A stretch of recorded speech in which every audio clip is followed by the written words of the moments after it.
Ces aspirations indépendantistes se confondent également avec la personne de Patrice Emery Lumumba, héros national et combattant de la liberté. Alors, quel rôle avait-il joué en cette période? Réponse dans ce récit.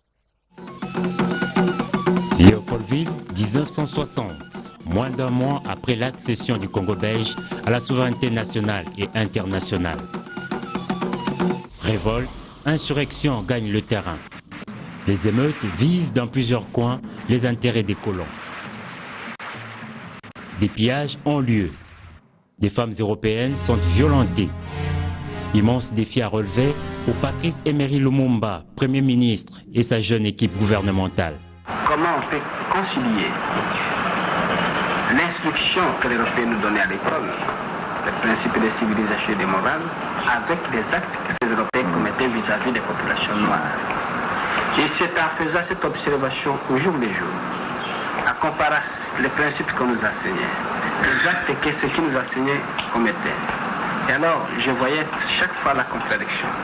C'est alors que j'ai commencé à prendre de plus en plus conscience, n'est-ce pas,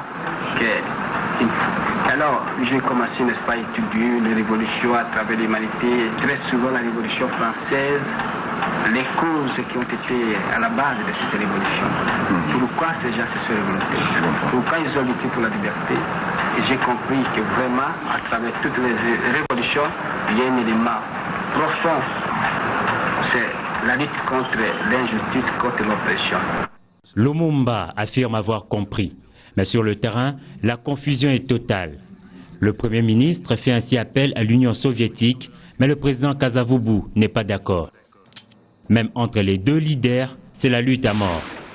Des manifestations spontanées sont organisées entre partisans de Kasavubu et Lumumba.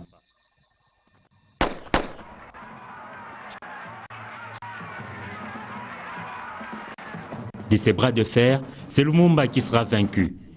Défaite dont les origines remontent, selon de nombreux observateurs, au 30 juin 1960, lors de la cérémonie d'accession à l'indépendance du pays.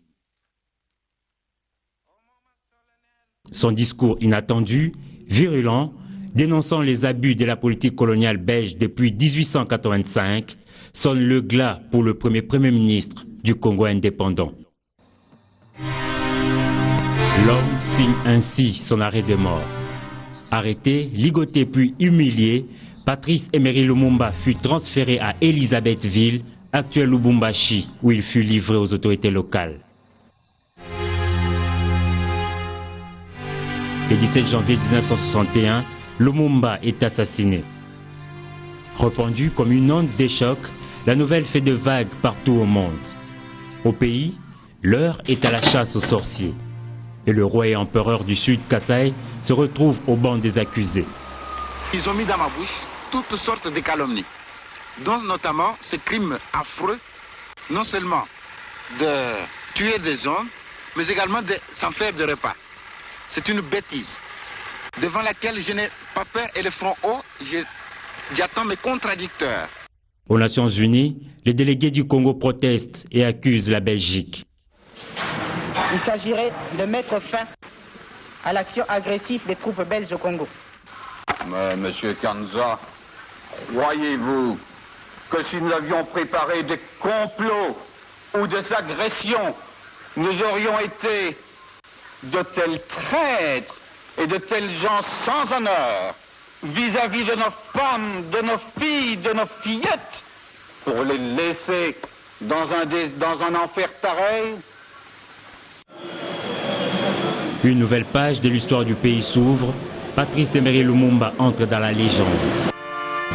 Combattant pour la liberté et la justice, Lumumba, élevé au rang de héros national, représente pour beaucoup le modèle du nationalisme et du patriotisme tant recherché en République démocratique du Congo.